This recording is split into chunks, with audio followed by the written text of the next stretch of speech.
Most men miss it, not because they're blind, but because they're distracted. A woman can walk past you, linger her gaze for just a heartbeat longer, or position herself within your sight, and you'll dismiss it as coincidence. But the Stoics would tell you, there is no such thing as mere chance.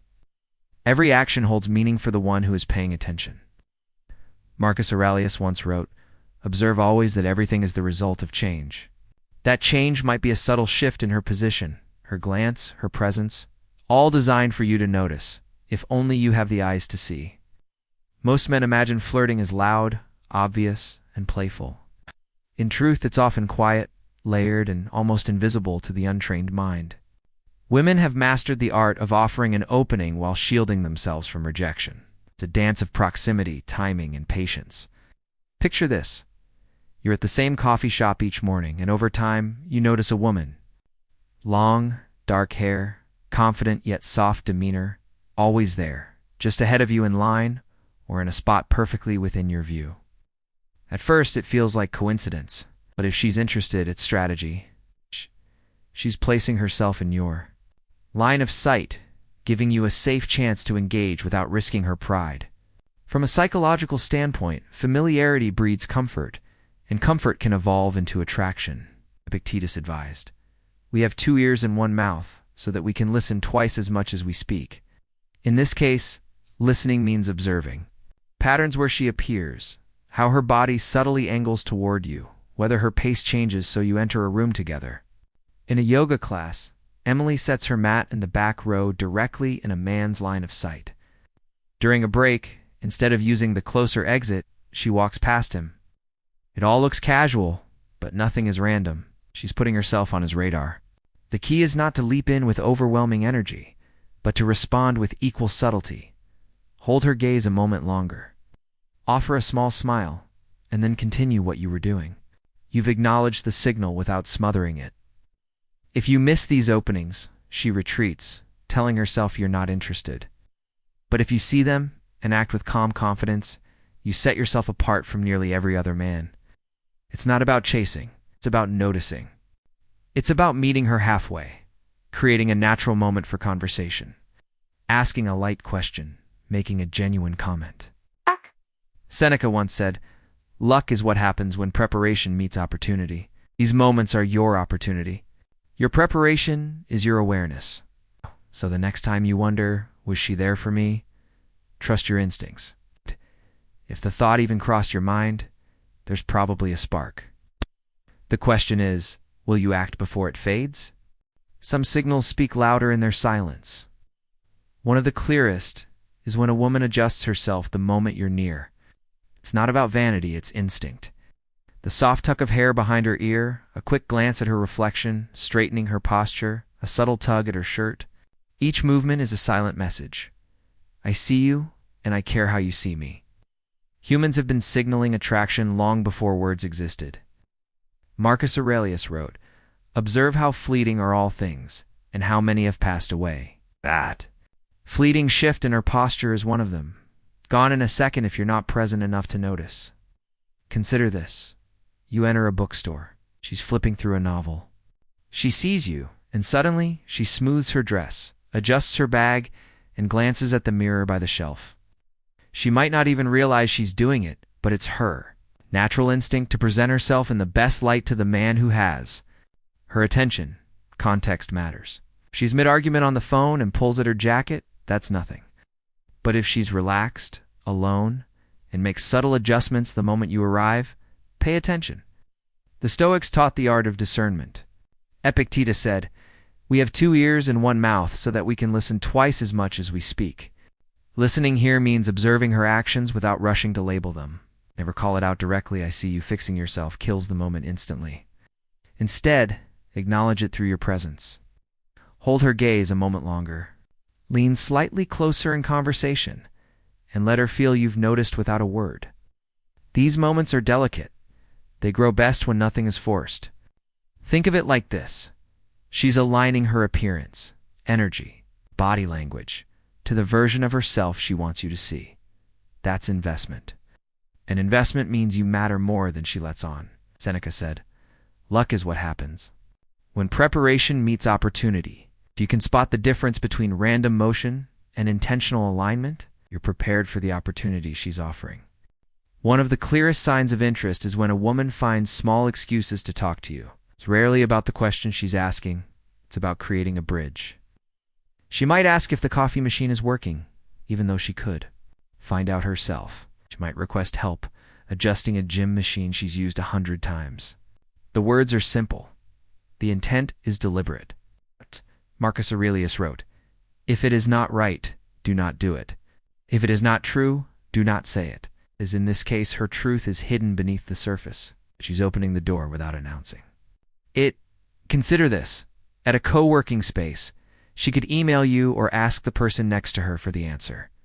Instead, she walks over with a light question, smiling, waiting to see if you'll engage. The Stoic in you must recognize the subtext.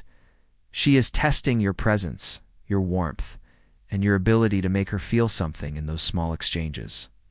When she speaks, don't just answer. Engage. Ask her something back. Keep your energy calm, your eyes attentive.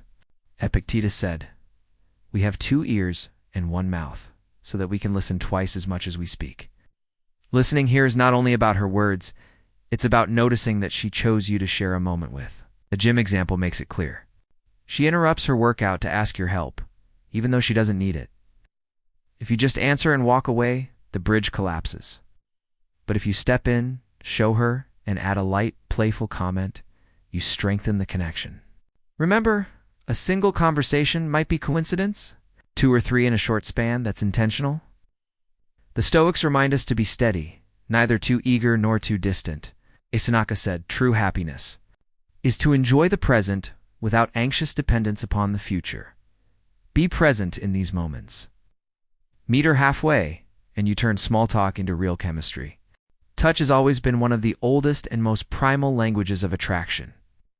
When a woman creates accidental touches, a brush of the arm, a light bump of the hip, fingertips grazing yours, it's often not an accident at all. It's her way of bridging the physical gap without making it obvious. Marcus Aurelius wrote, "You have power over your mind, not outside events. Realize this, and you will find strength." Your touch is the event. Your response is the power. Consider this. In a crowded cafe, she could easily walk around you, but instead, her shoulder grazes yours. During conversation, she could keep her hands folded, but instead, she rests her fingers on your forearm when she laughs. These are deliberate moves to test your comfort with closeness. The mistake many men make is overreacting, either getting too eager or ignoring it completely. The right move is subtle reciprocity. If she bumps you playfully, lean in slightly. As you respond, if her hand lingers near yours, don't pull away. Let the moment breathe. Epictetus said, "It's not what happens to you, but how you react to it that matters." A calm, grounded reaction tells her you are confident in your space and comfortable in hers. Remember, a single, well-placed touch can create more tension than hours of obvious flirting. It's not about escalation. It's about letting the spark linger in the quiet space between gestures. Seneca reminded us, "He who is brave is free." The bravery here is in holding your frame, letting her lead the pace, and responding with steady presence. So, when you feel that soft, unplanned, brush against your arm, recognize it for what it is. A silent conversation spoken through touch. Sometimes attraction isn't announced with words or even touch. It's measured in inches. When a woman is drawn to you, she often positions herself closer than necessary. She might choose the seat next to you instead of across the table, stand just a little too close in line, or angle her body toward you in a group, Marcus Aurelius said. Observe always that everything is the result of change. The shift here is from polite social distance to an intimate range. She may not touch you, but she's already changing the dynamic. Imagine sitting in a coffee shop. The place is half empty, yet she picks the table right beside yours. Within minutes, your elbows are almost touching. She isn't there by accident. She's making herself available within reach, but without forcing the moment. From a psychological view, personal space is something we guard, especially with strangers. By stepping into yours gently and without intrusion, she's showing comfort and interest. The Stoics would call this a subtle test, not of your strength, but of your composure. The danger for many men is overreacting. Move in too quickly, and she retreats. Comment on her nearness awkwardly, and the moment collapses, Epictetus said. No man is free who is not master of himself. Your role is to remain relaxed, steady, and engaged, without making the space the focus. Proximity is powerful because it lets tension grow naturally. She's closer than she needs to be. It's an open door. You don't need to fling it wide, just leave it ajar and let the moment build on its own. Sometimes attraction slips into the conversation wearing a smile and a teasing remark. A woman who's interested may use humor, light sarcasm, or playful jabs to see if you can handle her energy. It's not about insult, it's about testing your confidence. Marcus Aurelius wrote, "You have power over your mind, not outside events." Ow. Realize this, and you will find strength. When she teases you, your reaction reveals more about you than her words do. Take offense, and you show insecurity. Freeze up, and you show uncertainty. But if you smile, lean in, and volley back with charm, you pass the test. Picture this. She smirks and says, "Wearing that shirt again?" Or you're confident. Maybe too confident. These are invitations disguised as challenges. Creating a spark, a bit of tension, to see if you can turn it into chemistry. Epictetus said, "It's not what happens to you, but how you react to it that matters." Your job is to respond calmly, playfully, and without losing your composure. You don't have to roast her back. Just mirror her energy, light, confident. Comeback shows you're socially agile and unshaken. This type of flirting is layered. On the surface, it's humor. Underneath, it's an invitation to build rapport quickly. When you engage well, you move from strangers to co-conspirators in a private little game, Seneca advised. The greatest remedy for anger is delay. Ow. The same applies here. Don't rush your reaction. Let it land. Then respond with measured confidence. If you can meet her playfulness without trying too hard, you've shown the kind of calm strength that is deeply attractive. Sometimes attraction doesn't fade.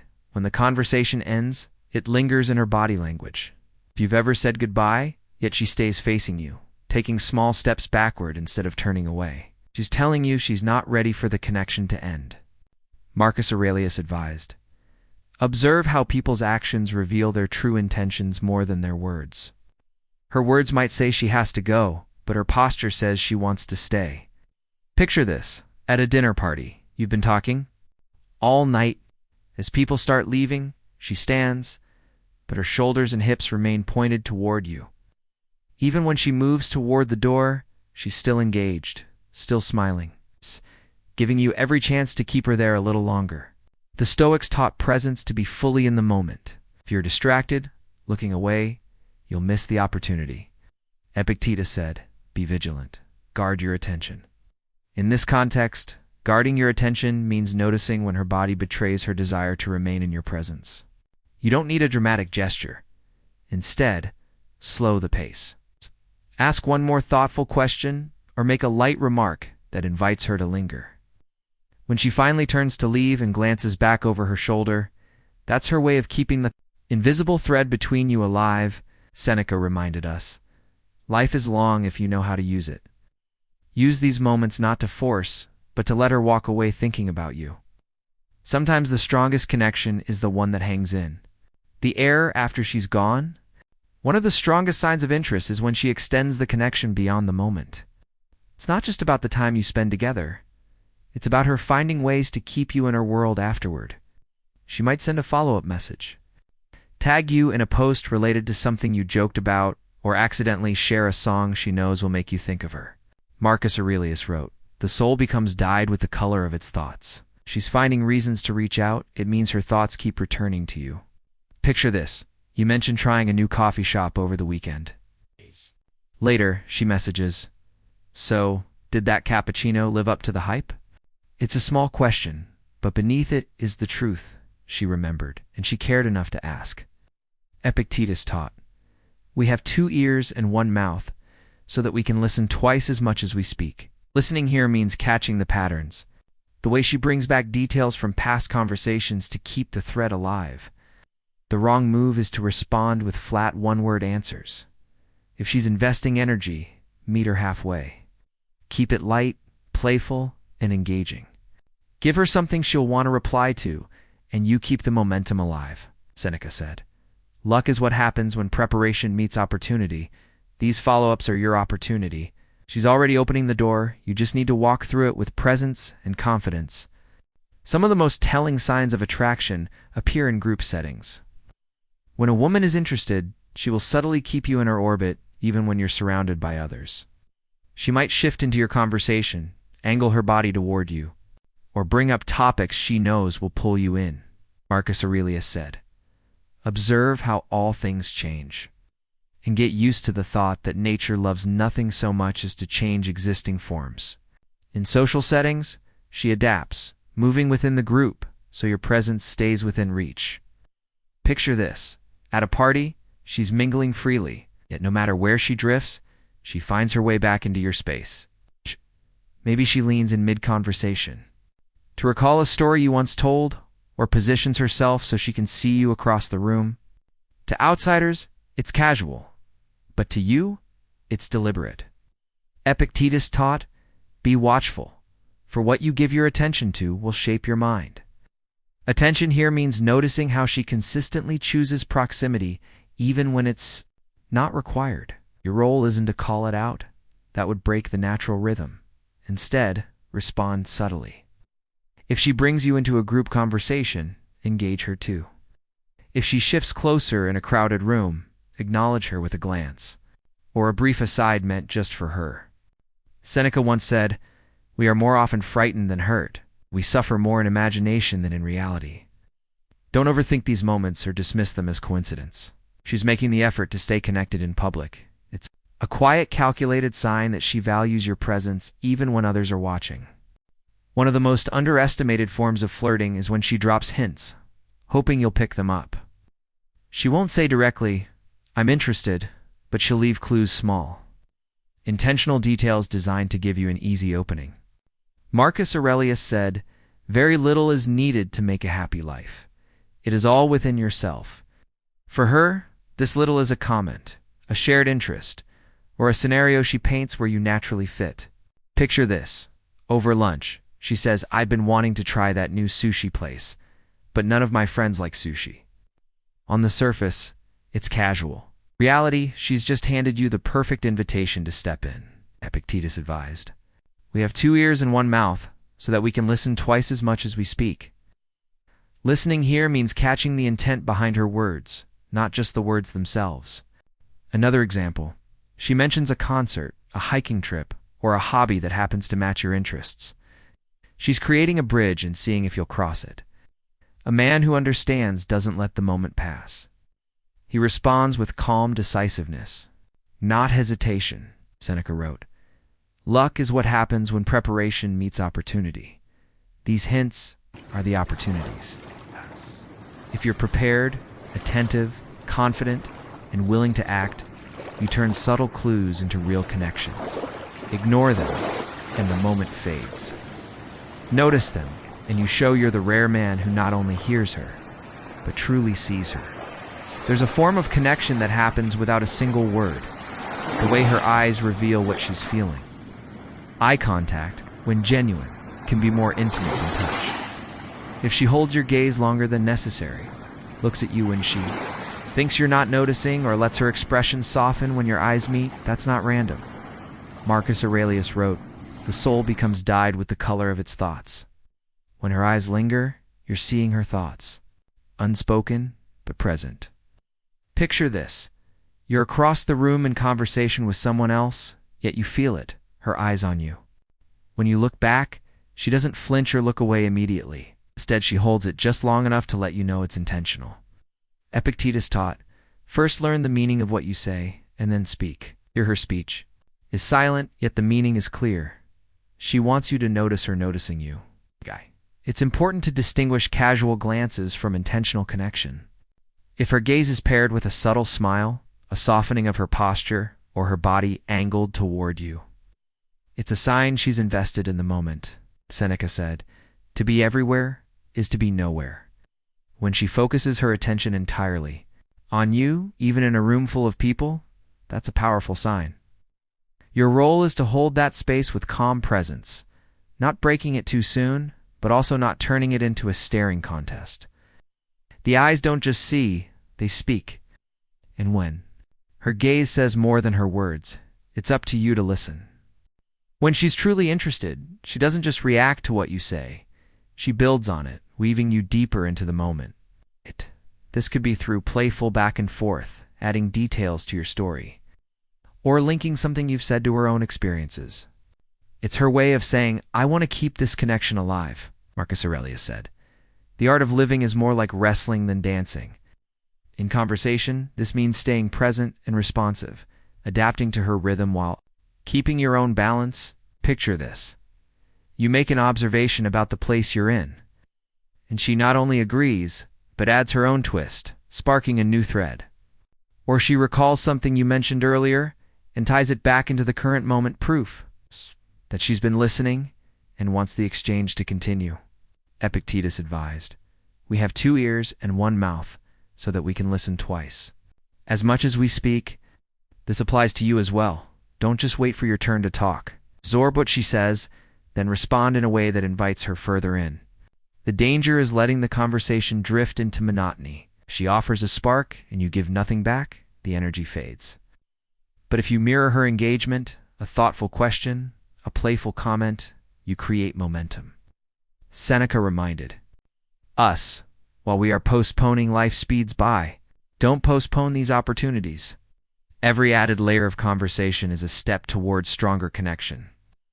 When she's investing in the dialogue, she's giving you a rare gift, her attention. Respect it and return it in kind. When she's interested, she'll often leave the door open for the future, planting the idea of seeing you again without directly saying it. This might come as a casual suggestion, a mention of something she wants to try, or a reference to a future plan where you could naturally fit, Marcus Aurelius wrote. The universe is change. Our life is what our thoughts make it. Words are shaping a possibility, creating a shared image that includes you. Imagine this, she says. I've always wanted to check out that art exhibit, or next time I'm in your area, I'm trying that coffee shop. These aren't random remarks. They're breadcrumbs, soft invitations for you to take the lead. Epictetus advised, first say to yourself what you would be, and then do what you have to do. If you want to see her again, act on the opportunity. She's offering respond with confidence, not hesitation. The subtlety here is important. She maintains plausible deniability. If you don't respond, she can pretend it was nothing.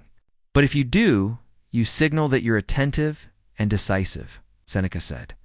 It is not that we have a short time to live, but that we waste much of it. Don't waste the moment. If she's giving you a future frame to step into, step in. The strongest connections are often built in these quiet, forward-looking exchanges, where interest is shown not just for now, but for what comes next.